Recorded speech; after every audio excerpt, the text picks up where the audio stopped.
Hi, church family. My name is Annie Neufeld. I'm the pastor of small groups here at Lake Avenue Church, and this is your weekly video for small groups. This past week, Pastor Jeff Mattisich launched us on a new series in the book of James.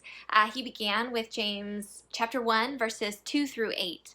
And Pastor Jeff gave us 4 observations from this text, and he just launched right in, just like James just launches right in.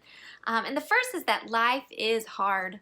Suffering is inevitable. It's just going to happen. It's part of what it means to live as a human being on this earth. And yet, there's the possibility for maturity and growth, even in the midst of suffering. If we will allow God to get his hands on us, we can reach deeper maturity. We can become more wholehearted in our living and more connected to God, even as things are hard, even as pain endures. The problem is that so often we want to escape suffering. We want to avoid it at all costs. This is what leads to things like addiction and blame and shame. We want to short circuit suffering so that we can take some sort of shortcut so we don't have to sit in it.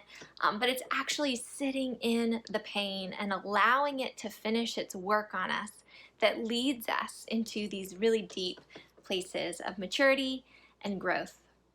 Which leads us to our third point, that suffering and perseverance also leads us into deeper intimacy with Christ. We actually know Christ on a deeper level in our suffering because we can connect to him and we feel him connecting to us in our suffering. And finally, Pastor Jeff ended with a harder word, with James's harder word, on the power of suffering to sift genuine believers and people who are single-minded in following Jesus from disingenuous believers who may be double-minded in following Jesus. Suffering and perseverance have the power to sift out genuine believers. So James begins this beautiful book by talking about the power of suffering and perseverance to create maturity inside of us. And so I wanted to invite us this week to share stories about how God has done that in our lives. I wanted to invite you to share a story about a time when God made you more mature, when God produced more maturity and wholeheartedness within you, even in the midst of suffering. I know that I can point to many seasons of my life where God did this, but I wanted to share one that feels more recent. This pandemic has been hard on all of us. It's been hard on our family. We feel stretched physically, emotionally, spiritually, with our time, with our energy, and especially with 2 small kids and once school started. This has been hard, and yet I feel like God has built strength into us.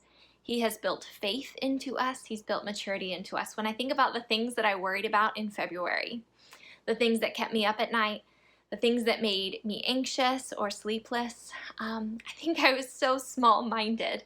And this pandemic and the racial reckoning that is happening in our nation right now has really served to focus us and to figure out our priorities and to really live into those priorities. So I invite you to share about a season, share about a time when God made you more whole, when God helped you to step more deeply into the person that you were created to be, even in the midst of suffering.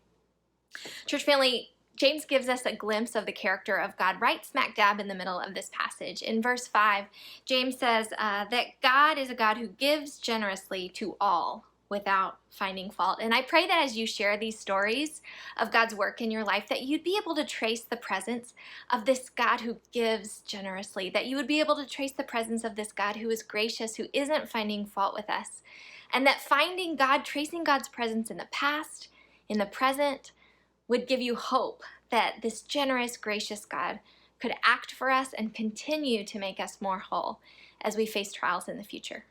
Go in peace.